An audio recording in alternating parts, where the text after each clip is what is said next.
आखिर मेरी शादी कब होगी? बहुत से लोग ये क्वेश्चन पूछ रहे हैं, परेशान हैं, उम्रें लेट हो रही हैं और दुआएं कर रहे हैं, कोशिशें कर रहे हैं। स्पेशली जो हमारी सिस्टर्स हैं, दे आर वेरी वरिड।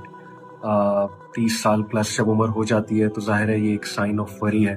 घर नहीं बस रहे, शादियां नहीं हो रही हैं। लड़कियां बहुत ज़्यादा हैं, लड़के बहुत कम हैं, क्योंकि जाहिर है मैं कुछ ऐसे लोगों के साथ ताल्लुक़ में हूँ जो ये मैट्रिमोनियल सर्विसेज का काम करते हैं, और हमेशा उनकी तरफ से एक जुमला सुनने को मिलता है कि अली भाई वल्लाह if we can tell you कि कितनी ज़्यादा सिस्टर्स हैं और कितने कम लड़के हैं, और जो लड़के हैं उनकी फिर क्या क्या चॉइसेस हैं, उनके क्राइटेरियाज़ क्या क्या हैं, उनकी फैमिलीज़ के क्या क्राइटेरियाज़ हैं, लड़की की शक्ल सूरत के हवाले से, फाइनेंशियल कंडीशन के हवाले से, तौर तरीक़ों के हवाले से, वगैरह वगैरह। सो सिचुएशन बड़ी गमगीन भी है, सिचुएशन बड़ी गंभीर भी है। तो क्या किया जाए? बहुत से लोग ये क्वेश्चन कर रहे हैं कि हम अस्कार करें, हम कोई वजीफ़ा करें, कोई वजीफ़ा बता दें। हम दुआएं भी करते हैं, बड़ी दुआएं कहेंगे शादी हो जाए, शादी हो जाए। फिर वो दुआ भी बहुत से लोग करते हैं, रब्बी इन्नी लिमा अंज़लता इलैया मिन खैरिन फ़कीर। मूसा अलैहिस्सलाम की दुआ है, बड़ी पावरफुल दुआ है, और बहुत से स्कॉलर्स कहते हैं कि जो इस दुआ को करता है डेफिनेटली उसकी शादी होती है, क्योंकि ज़ाहिर है कि इस दुआ के बाद अल्लाह ने मूसा अलैहिस्सलाम को शादी से भी नवाजा और मूसा अलैहिस्सलाम को रिज़्क़ से भी नवाजा। मेरा पर्सपेक्टिव मैं बता देता हूँ आपको क्विकली। देखें, अल्लाह ताला ने हमें दोनों चीज़ें कही हैं, दुआ भी करनी है और दवा भी करनी है। अब बहुत से लोगों की शादी की डिले की वजह माइंड ना कीजिएगा, रियलिस्टिकली स्पीकिंग ये है कि वो they are not settling for anything less, they are not settling for someone who is divorced, they are not settling for someone who wants to do second marriage, they are not settling for someone जो शायद दिखने में अच्छा नहीं है या दिखने में अच्छी नहीं है, वगैरह वगैरह। बहुत सी रीजंस हैं। पहली बात तो ये है कि जब आपकी शादी को डिले हो चुका है बहुत ज़्यादा और नहीं हो रही है, तो थोड़ा सा अपना स्टैंडर्ड, अपना क्राइटेरिया आपको नीचे करना पड़ेगा। Yes you should pray for the best, इसमें तो कोई हर्ज नहीं है, लेकिन रियलिस्टिकली स्पीकिंग जब एफर्ट करनी है, हो सकता है कि अल्लाह ताला ने जिसके साथ आपका रिश्ता लिखा है वो आपकी उम्मीदों पे पूरा ना उतरे, but in many other cases that person may be good for you.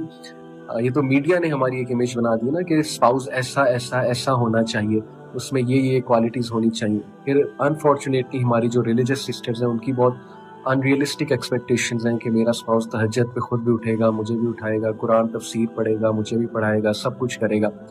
तो हो सकता है ऐसा हो, लेकिन जाहिर है कि इंसान है, हर कोई, हो सकता है ऐसा ना हो। तो यस, आई नो कि बहुत मोटिवेटेड होते हैं लोग, बहुत अच्छा पार्टनर चाह रहे होते हैं, बट सबसे पहली बात ये कि रियलिस्टिक एक्सपेक्टेशन सामने रखते हुए एफर्ट करें, राइट चैनल्स को अप्रोच करें।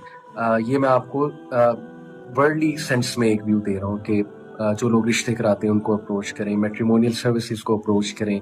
अगर आपके शहर में कोई मैट्रिमोनियल सर्विस है जहाँ आप जाके कोई फाइल फिल करें, वहाँ पे अपने रिक्वायरमेंट लिखें, वगैरह वगैरह, वो करें जाके, ठीक है।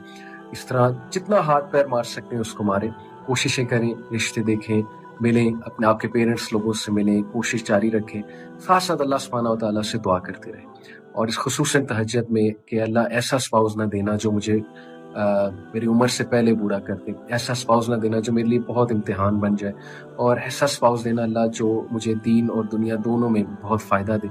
तो अल्लाह से दुआ जारी रखें, रसूलुल्लाह सल्लल्लाहु अलैहि वसल्लम की दुआस हैं उनको जारी रखें।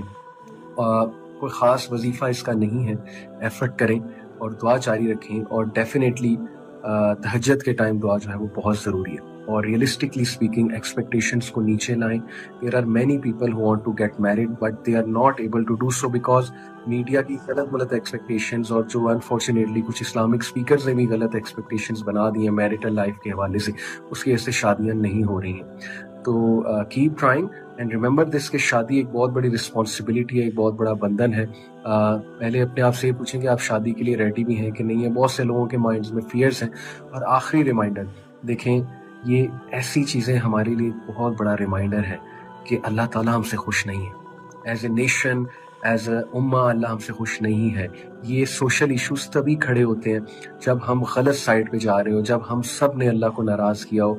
ये रिमाइंडर्स होते हैं सोशल इश्यूज। शादियां नहीं हो रही हैं, शादियां ब्रेक हो रही हैं, क्या ये रिमाइंडर नहीं है कि अल्लाह हमसे नहीं खुश है? क्योंकि things have become so difficult कि आप चाहते हैं कि आपकी आने वाली जनरेशन के लिए भी थिंग्स इतनी डिफिकल्ट हों। सो रिटर्न टू अल्लाह। ہم اللہ کو صرف تبھی پکارتے ہیں جب کوئی کام ہوتا ہے، ادروائز ہم اللہ کو کوئی نہیں پکارتے، نہ نمازیں پڑھتے ہیں، نہ ہی دین پہ اس طرح سے عمل کر رہے ہوتے ہیں۔ بہت نقصان ہو چکا ہے پچھلے 10 سے 15 سال میں، ہم نے بالکل مورالٹی کی بات نہیں کی ہے، ہم نے بہت زیادہ ہمارے کلچر میں خرافات آ چکی ہیں، ہمارے کلچر میں بہت انجسٹسز ہیں، اس میں کوئی بات نہیں کر رہا ہے، جو کر رہے ہیں وہ اتنے زیادہ ظاہر ہے فیمس نہیں ہے، جس طرح چل رہا ہے ویسے ہی چلنے دیا جا رہا ہے۔ تو things need to be worked on. اگر آپ چاہتے ہیں کہ آپ کی کمنگ جنریشن اس طرح سفر نہ کریں کہ ان کی 30